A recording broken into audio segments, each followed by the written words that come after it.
Everyone. I read The Sentence by Louise Erdrich. I would describe this novel as one featuring flawed characters, one that has a challenging prose as well as a challenging pace, and it is definitely a novel of place. The micro setting and macro setting are extremely important to the novel and directly play into events that the novel features. I hadn't really knowingly read much literary fiction before reading this novel. I actually, while going through the literary fiction lecture, realized that I had actually read some of the books that were featured in the lecture. I think that through reading this book and connecting it back to the genre, I was able to realize some of the different appeal factors in literary fiction.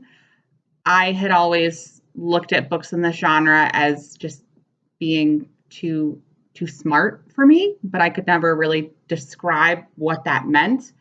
And through reading this, I see that it's not necessarily about the smart, it's more about the pace and the level of prose. Definitely features flawed characters. It has a set time frame, which was interesting because I have read set time frame books before, but this time frame was a lot broader. It's not a 24-hour time frame. In terms of a subgenre, I definitely think literary fiction is the correct general genre heading. I would absolutely classify this as an own voices novel as well, which isn't something I have a lot of experience with, but all of the main characters in this novel are members of various Native American tribes, and Louise Erdrich herself is a member of the Chippewa Nation. So I think that it was very obvious to me that it was an own voices novel. It was very clear, and I think that in this case, the fact that she's writing about a community that she is a part of is very evident, and it really enhances the story. Some of the other appeal factors that I noticed for this is sort of an ambiguous ending. Again, the characters were fairly flawed. Some of them don't necessarily seem on the surface like there's much to root for, but as you go deeper into the novel, that sometimes changes. I also really noticed there's not necessarily there's a lack of chapters in this book. It seems more like distinct parts, and then each part is broken up into a small little vignette or short story, I would say.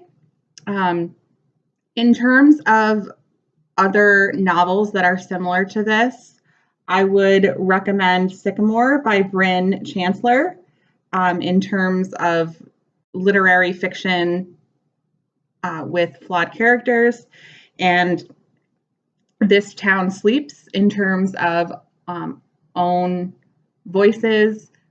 I promise I can actually say that phrase. As well as there's a little bit of a paranormal spiritual element.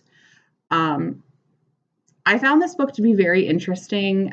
I would not have read it if not for this class, much less finished it. I genuinely really, really disliked this novel, and this book, as well as the lecture, really helped me realize that I just don't like literary fiction, and it finally, for some reason, explained it explained why, as opposed to me just saying I don't like it. But if you do like literary fiction, if you want novels with a strong sense of place, this book takes place in Minneapolis during a very set time frame. And I think that if it took place elsewhere, it would not be the same novel, and it really lends itself to the setting it's in. I would definitely recommend this for you, but at the end of it, it wasn't for me.